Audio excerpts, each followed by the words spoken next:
English ফুটবলে আবারও ইতিহাস লিখলেন লিভারপুলের তারকা মোহাম্মদ সালাহ। রেকর্ড তৃতীয়বারের মতো জিতলেন PFA men's player of the year. গত মৌসুমে শুধু গোলই নয়, অ্যাসিস্টেও ভরপুর ছিলেন মিশরের এই ফরওয়ার্ড। 29 গোল আর 18টি অ্যাসিস্টে লিভারপুলকে প্রিমিয়ার লিগ শিরোপা এনে দেন তিনি।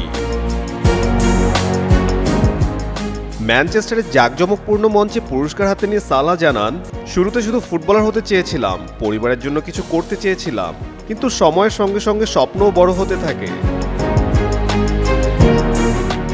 এদিকে তরুণদের মধ্যে সেরা হয়েছেন অ্যাস্টন ভিলার মর্গান রজার্স, আর নারী বিভাগে আর্সেনালের মারিয়ানো কালদান্তে ও অলিভিয়া স্মিথ জিতেছেন মর্যাদার পুরস্কার।